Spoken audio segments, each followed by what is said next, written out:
Welcome back to the Faculty of Arts and Social Sciences new curriculum showcase here at the Student Hub Live, the Open University's live online interactive platform. We're talking about the new qualification that's going to be released in October 2019, and in this session we're going to take a look at DD316 Modern Political Ideas.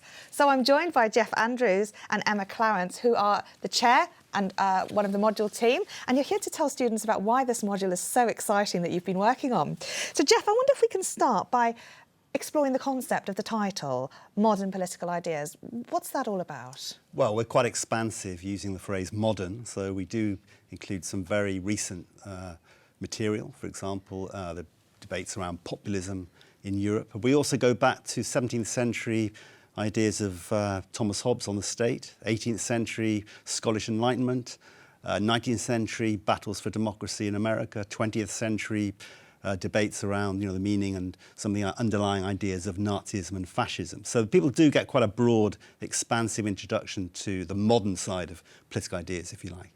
And you've brought a copy, a 1984 copy of 1984 with you. Why have you brought this? Well, this is I don't know if you can see it properly, but it's the George Orwell's famous political dystopia, 1984, published. I think this is your personal copy, a treasured copy, not a module text. It looks a bit battered. It's actually the 1984 edition of 1984.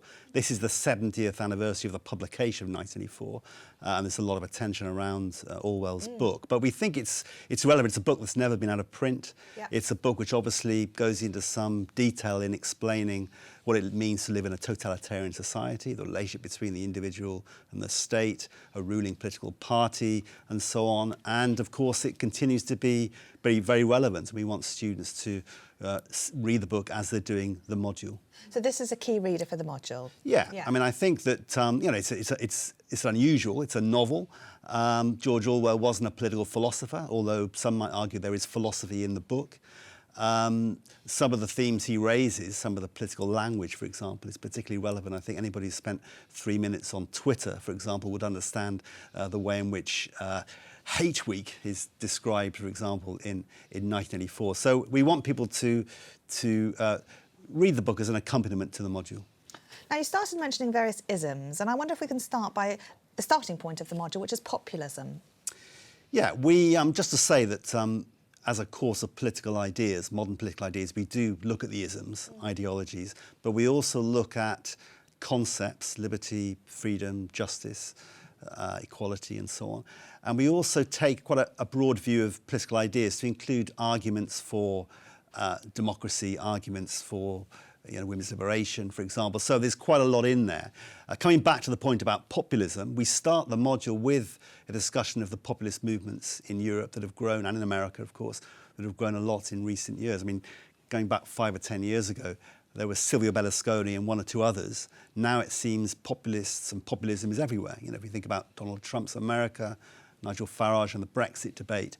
So we thought that is a way into the course. What is populism about? What are the core principles of populism? Who are some of the populist thinkers? And what happens when populist movements actually get into power, given they spend most of their time putting forward a critique of the political class and politicians in general? What does it mean when they actually take power? And Emma, in terms of teaching this module when it comes into presentation, how do you think students are going to react with that very first meeting of this idea? I think it's going to be really interesting. It'll present an opportunity for them to explore things that they're reading about, but from that sort of academic point of view, rather than just engaging with it from a Twitter perspective or the sort of populist approach. So I think in some ways that can be both challenging for students, but also a great opportunity to start thinking about material in a slightly different way. OK, great. Now, there are lots of different ideas that you're looking at. So in addition to some of the isms, you're also looking at various things like national identity, which is particularly relevant, right now. And you look at the various nations of the UK. How do you do that? We look at a bit at the legacy of the Scottish Enlightenment in the early part of the course. And we also look at Welsh politics and the questions around devolution there. And although he might not normally be regarded as a political thinker, the actor Michael Sheen gave a lecture, the Raymond Williams Memorial Lecture in 2017, and we're using that lecture. His big argument there was who speaks for Wales. So he was rooting his lecture in the current state of Welsh politics.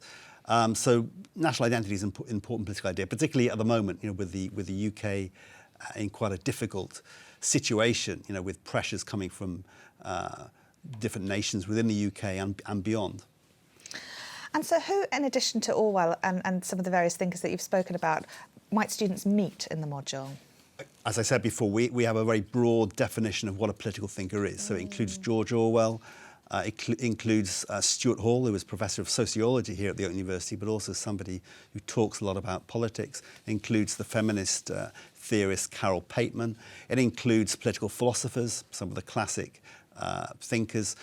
Also perhaps some that are less well known, some who've been putting forward arguments against colonialism, imperialism and so on, who've been hidden from history. So we want to give students quite a breadth and I think it's important to recognise that the question of who is a political thinker is quite an interesting one itself.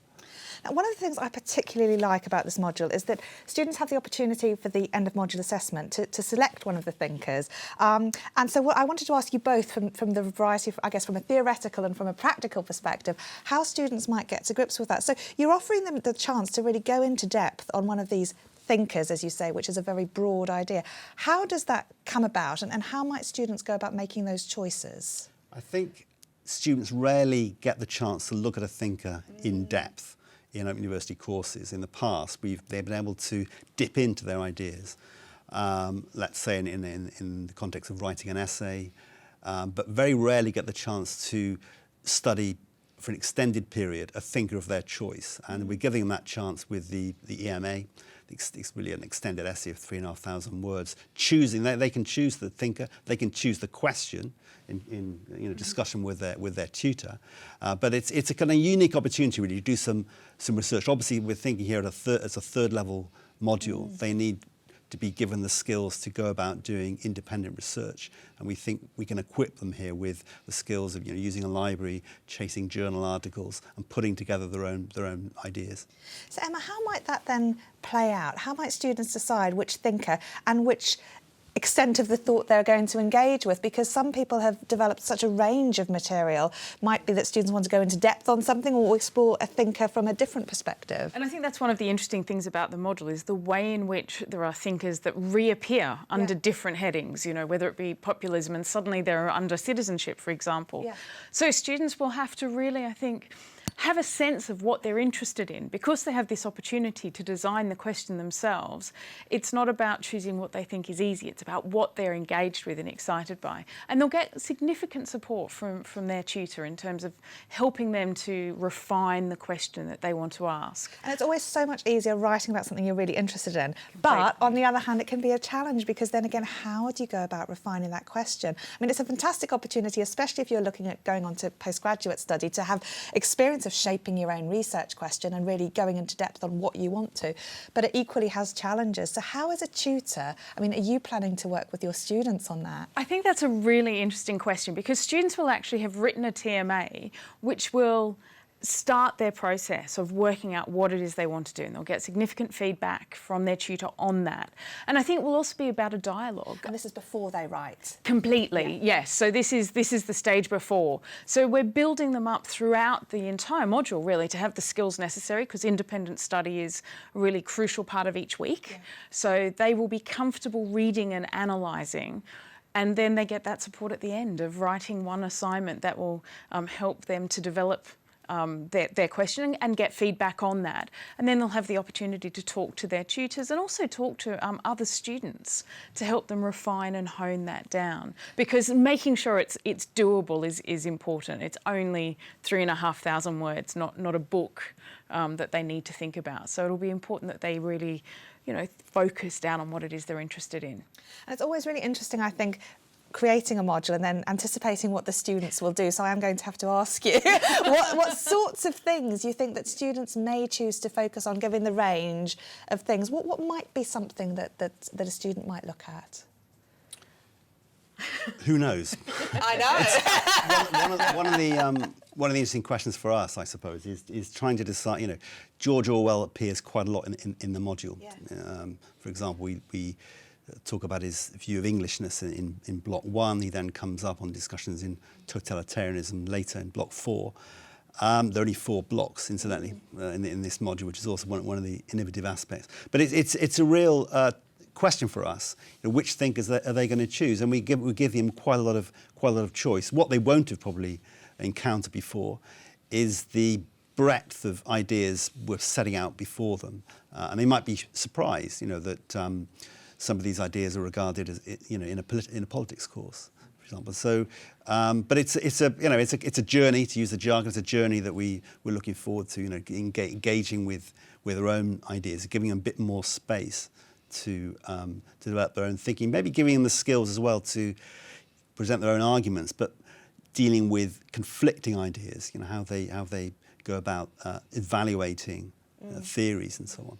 So it's again those key level 3 skills of critical evaluation, independent study, finding information, evaluating the effectiveness of that information and selecting it together to develop a cohesive argument. Geoff, you mentioned the structure of the module, and I'm just mindful that we haven't sort of really covered that. Briefly, the 4 blocks, how are they constructed? The first block is an introduction to political ideas. So we start with populism, stuff on national identity in the UK, the way in which theory travels, for example, in different contexts. And then block 2 is looking at democracy and the state. And we've got some interesting material from Catalonia, which I think we're going to play after this, yeah, a glimpse in a minute. And that gives it a very contemporary perspective, and debates about independence, the relationship between different regions and so on. That gives us a way into very topical issues. We're also then looking at the block that Emma has been involved with our colleague Tendai Bloom, which looks at citizenship and non-citizenship, and those debates and movements around those arguments are particularly important at the moment, debates around migration and so on. And then the last block, Richard Heffernan is looking after, is a block around ideas in action, looking at the idea of revolution and the idea of reform and how they've played out, for example, in Eastern Europe, but also in Iran, beyond Europe, and why we still have movements, that rise in their name. Emma, your involvement with this whole idea of citizenship, I wonder if you can tell us why that is so worth studying. You've mentioned some key areas here, but I mean, there are very changed and contested ideas about being a citizen and non-citizen, as you say. We actually don't often think about our citizenship, is the reality. We have one, we get out our passport, we go on holidays, but that's it. And the whole point of this particular block is to really unpack what it means to be a citizen in today's world. And how does that play out if you are vulnerable, or in terms of disability, or from a gendered perspective. And then we also look at it from an Indigenous perspective in different countries, and the way in which conceptions of citizenship can be very different. So I think it really poses questions about what does being a citizen mean, particularly in a world of migration, of dual citizenship, where our very notion of belonging is being questioned. And in actual fact, we go back and look at the role of national identity and senses of belonging in relationship to citizenship. So those ideas of national identity, for example, reappear in different guises throughout the module. But citizenship sounds a lot more broad than just this idea of national identity. No, I mean, that's one area that we look at, particularly in relationship to different conceptions of citizenship, whether it be citizenship as membership of a nation state, which we're probably most familiar with, that formal legal idea, through to the idea of global citizenship, of recognising that there are different approaches that transcend boundaries, and how we talk about that. Is citizenship a useful way of conceptualising what it means to be a member of a wider global society and to have rights within that society? So I think we're so much more mindful that we can be members of different groups. It doesn't have to be clear-cut or singular. Exactly, exactly. And many people have different types of identities. Dual citizenship has become increasingly common, particularly over the last 3 or 4 decades. It was only in the 1930s that the League of Nations ruled you could only have one citizenship. That was it. Whereas now, so many people have multiple citizenships because of migration, because of marriage, because they've moved countries and lived in other places. So I think, our very idea of what it means to belong somewhere is very up for debate and up for discussion. And would you say then that that's quite a good example of how content can marry with skills, in particular critical evaluation and looking at things from those different perspectives? Yes, I mean, one of the things we get students to do in the first week of that block is to think about what being a citizen means to them. And then to unpack and explore that as we move through, where they're re-asked that question at the very end, in effect, and sort of, asked to think about how it's changed and how their ideas of what it means to be a citizen has been affected by what they've studied. Now, Geoff, I wonder if I could pick you up on the word innovative, because you said that the module is very innovative, and I wonder if we could just talk about some of the things that you're most pleased with in terms of how you've reconstructed the study of modern political ideas. Good question. We thought it would be a slightly leaner module. There are 4 blocks. That gives students quite a long lead-in to their EMA, their extended essay. We thought that was important because we, partly, I suppose, imagining a different relationship between not a different relationship, but a more, slightly revised relationship between the tutor and the student. So in the lead-up, as Emma has partly described it, in the lead-up to the EMA, they get quite a lot of time to talk through their ideas, their choice of question with the tutor. So they don't get the same, perhaps, intensity they get in other modules, but they get more time to reflect. For example, we've got quite a few activities on reflecting on the thinkers that have excited them the most throughout the module. There is, I should say, a course reader, so in that sense we're partly innovative and partly traditional, because we know that students, like myself, like books, but they also want the accessibility to use in the virtual learning environment. So we've got a course reader as well as a set book, but it is obviously driven by podcasts and all the sort of latest technological devices that we use in the OU. I think I suppose one of the other sides to this innovation is students often find theory quite complicated. And I think we're trying here to address it in a different way, that theory is not just thoughts of great thinkers, but is embedded in everyday practices. And we've tried to apply ideas in that way by using very topical examples, and then going beyond that to show how ideas live across in different times, but also in different global contexts. There's quite a lot on, for example, that go beyond Europe. It's not a Europe-centred course particularly. Now, I wonder if I could also ask your advice for students from a module chair perspective and also from an associate lecturer perspective, because this independent study can often be interpreted as optional. But here, of course, it is going to be essential from very early on within the module. Those independent study opportunities to build up towards the EMA are going to be very, very important, both in terms of students keeping up the pace with that and liaising with their tutor. So I wonder what advice you would give students about how to approach that, in particular if it's very, very exciting, but perhaps they're not sure about what they might do. So, Geoff, what would your advice be about the independent study? They get quite a bit of scope in this module. So I would follow their instincts in one sense. Which ideas, which thinkers have you found particularly inspiring? It might be thinkers that they regard as controversial. They might want to argue back against some of the ideas they've been into which we've introduced them. But to follow their interests and to read more. For example, if it's an important thinker like Hannah Arendt, for example, read a bit more about her biography, her life. If it's an idea about citizenship or whatever, look for its application and meanings in different contexts. But they get enough scope here, I think, to develop their own research skills and reading habits. So we've built in, at the end of each week, some quite detailed advice on what they might want to read, what kind of make use of the library or other websites they might want to use. I'm glad you mentioned that, because so often now we're not just looking at academic texts as sources of information, and there are so many more podcasts, for example, you mentioned other sources of opinion and ideas. So Emma, what would you say to students then who are dealing with that in the week-by-week basis? I mean, I think that can be challenging, but one of the opportunities for students is to develop their critical thinking skills. And I know in the block on citizenship, we actually send them off to do the British citizenship test to see if they can, one, pass it. But if they don't, at least they've got their EMA. Exactly. but also to unpack what type of citizenship is envisaged. So it's also drawing on those non-academic approaches and yet to apply what they've been studying in that non-academic setting. And the tutor will be there to help and support and guide as they need. You know, in that sense, we are there at the end of an email or a phone call or a tutor group forum or whatever to sort of help them understand what it is that they need to be doing. Oh, well, thank you both so much for coming along. Emma, everyone's going to want you to be their tutor, but so many tutors are just as lovely as you are. And Geoff, thank you so much for filling us in. It sounds like an amazing module. I hope you enjoy marking the EMAs and you get such a wonderful range of inspired pieces of work, which I know you will do. So the link to DD316 is in the chat and also on the Student Hub Live website, and you can check out that module, which is going to be available from October. As promised, we're going to now show you a little video about democracy in Catalonia. And then for our final session of today's programme, we're going to take a look at DD319, environmental policy in an international context. So stay tuned for that next session in 5 minutes.